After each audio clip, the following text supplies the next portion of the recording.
When I first met my son's fiancée, she wasted no time in delivering her cutting remarks.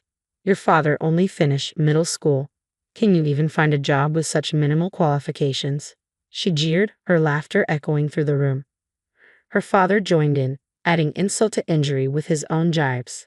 As if that wasn't enough, they made it clear I was not included in their meal plans, serving food only for themselves.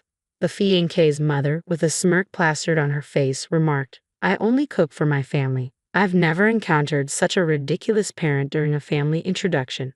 I decided I wouldn't tolerate their disrespect any longer. Feel free to say what you like, I retorted before swiftly exiting the restaurant. My name is Stephen Walker, 60 years old and father to Michael, a 25-year-old whose relationship with me is strained, to say the least. He hasn't set foot in my house in ages. I've often found myself grappling with regret over the way I raised him, especially considering it's what ultimately led to losing my beloved wife when Michael was still in elementary school. My wife had been fragile since childhood, and her passing at the tender age of 45 left a profound void in our lives. At her funeral, I paid no mind to the judgmental gazes of relatives. Grief enveloped me like a child in a daze. Michael, composed beyond his years, gently urged me, Dad, it's heartbreaking, but we need to bid Mom farewell. Yet my sorrow seemed fleeting, confined to those somber moments. At that time, I was overseeing a real estate business inherited from my father. The day following my wife's funeral, I awoke to a flurry of client calls. Duty beckoned, loyal clients awaited, and Michael needed my sole care. Those calls jolted me back to reality, propelling me to my office. Simultaneously, I found myself immersed in school functions and PTA gatherings, shouldering the responsibilities once shared with my wife. It was an unsteady juggle. I alone struggled to balance work and school commitments. I made a swift decision to temporarily shutter my business, passing my clientele to another real estate agency to devote time to Michael. Yet, upon arriving at his school, I was met with a cold reception. Michael's glare pierced through me as he uttered, Dad, I told you not to come. His words stung deeper when he pleaded, Don't let anyone know you're my dad, leaving me feeling like a stranger in my own son's life. Even now, as I sport a Walker name tag during PTA activities, the reason behind Michael's sudden aloofness remains a puzzle. During one such event, my mother's innocent inquiry unraveled the truth. Isn't that your father? She questioned, oblivious to the tension. What's he doing here on a weekday? Has he nothing else to occupy his time since your mother passed? Michael, silent and crestfallen, bore the brunt of his classmates' ridicule. Desperate to shield him from further humiliation, I intervened, offering a feeble excuse about taking a break from work akin to their summer or winter recess.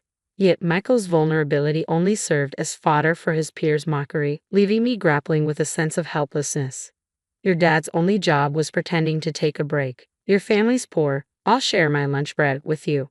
Michael's classmates' taunts only fueled his growing resentment. Damn you, Dad, your words just made me look even worse, he seethed. Helpless against the onslaught of mockery, I could only avert my gaze, my heart heavy with the weight of his pain. Countless tears were shed in solitude as I grappled with my own sense of inadequacy. As Michael entered middle school, he began drifting towards troubled company. Nights were spent at friends' homes or lingering in gas station parking lots until the early hours. In an era where cell phones were a luxury, his absence became increasingly alarming. With each passing day, he returned home less frequently, leaving me in the dark about his whereabouts and activities. All I could do was offer apologies when the school's calls came, reporting complaints from nearby gas stations. Whenever I visited Michael's school, I endured a barrage of insults from him and his unruly peers, who hurled derogatory names and empty cans my way. Michael's demeanor had turned increasingly volatile since entering middle school, leaving me terrified to even approach him, unsure of how he might react. Reflecting on my parenting during his elementary years, I wished I had handled things differently. Yet I was at a loss. What was the appropriate approach to address a child's unruly behavior? Communication with a teenager seemed like an insurmountable challenge, leaving me utterly bewildered. Michael's truancy and classroom disruptions escalated, with his academic performance plummeting to new lows. During the parent-teacher conference, the prospect of a private high school emerged as a beacon of hope. Relief washed over me knowing there was an alternative where Michael could thrive. Perhaps, I reasoned, a change in environment and peer group would temper his behavior. True to my hopes, Michael's transition to high school marked a turning point. He applied himself diligently, achieving modestly above average grades and even securing admission to college. Yet despite his academic strides, his animosity towards me remained steadfast. Even as he progressed through high school and into college, Michael remained elusive, preferring the company of friends to returning home. Upon entering college, he embraced independent living in a dorm, financing his education through part-time work. His self-sufficiency was admirable, yet his demeanor towards me remained frosty. Even as he ventured into the workforce, the threshold of our home remained untouched by his presence. Then, seemingly out of nowhere, after years of silence, Michael reached out. "I found someone I want to marry," he declared abruptly over the phone, followed by the directive. "We're meeting at a fancy restaurant next Sunday at 2 p.m. Be there."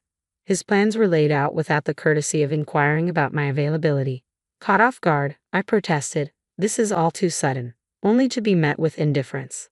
"If you can't make it, don't bother," he retorted before abruptly ending the call, leaving me bewildered by his callous demeanor. Despite my conflicting emotions, I couldn't deny the bond I shared with my precious son, so for his sake, I complied with his summons and arrived promptly at the upscale restaurant as instructed. Upon my arrival, her parents greeted me with an air of hostility, demanding, "Who are you?" In a manner that caught me off guard. Irritated by their rudeness, I retorted, "You call me out of the blue and then ask who? Give me a break." Yet my frustration fell on deaf ears as they denied any involvement in summoning me, mirroring my son's cold demeanor. Meanwhile, Michael stood nearby, sporting a smug grin that set off warning bells in my mind. Though uncertain of his intentions, I cautiously proceeded into the restaurant, the air thick with unspoken tension. As I stood there, feeling like an unwelcome intruder, Michael redirected the conversation towards me, painting a less than flattering picture of my life. "This guy," he began, gesturing towards me, "dropped out of high school and has been idle since mom passed away." I attempted to interject, urging him to reconsider the appropriateness of the discussion, but he remained steadfast in his narrative. To my dismay, Sarah joined in with mocking laughter, questioning the employability of someone with only a middle school education. Adding insult to injury, Sarah's father chimed in, applauding Michael's achievements in contrast to my perceived shortcomings. It was a humiliating moment, with Michael basking in the praise while I stood there, painfully aware of the disparagement directed towards me. Exhausted and disheartened, I was on the verge of walking out, ready to utter the words, "Say what you want, I'm out of here." But before I could speak, a waiter approached from behind me with the food, apologizing for the delay. It was a stark reminder that the meal had yet to arrive, a fact that had slipped my mind in the heat of the moment. Attempting to regain my composure, I resigned myself to eating what was in front of me and departing. However, my efforts were thwarted when the waiter brought out dishes only for Michael, Sarah, and her parents, apologizing for a reservation oversight. Sarah's mother, with a saccharine smile, dismissed my presence, declaring, "He's not part of our family, so please disregard him." The waiter, visibly uncomfortable, retreated just as my frustration reached its peak. Before I could react, Sarah's father intervened, his tone laced with disdain. "We have no interest in associating with a deadbeat high school dropout," he asserted, casting me out with a sharp dismissal. It was a bitter blow, hearing such words of rejection from those gathered around the table. That was the last straw. "Is education and job history all that matter to you?" I exclaimed, rising from my seat. "Seems like you folks are a bit out of touch with reality." With those words, I made my intent to leave abundantly clear. In response, Sarah's father delivered a cutting retort, emphasizing the importance of education and job history, particularly in his line of work at Bank of America.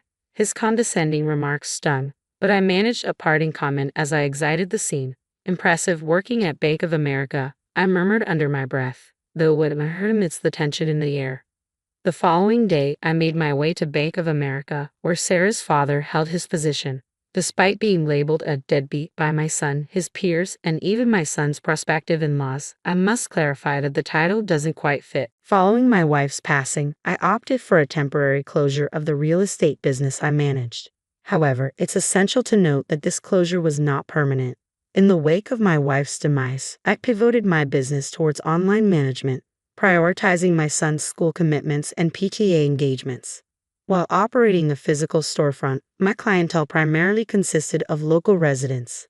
However, transitioning to online management opened doors to a broader spectrum of clients, including those residing in rural areas, miles away from the nearest train station, and even American expatriates.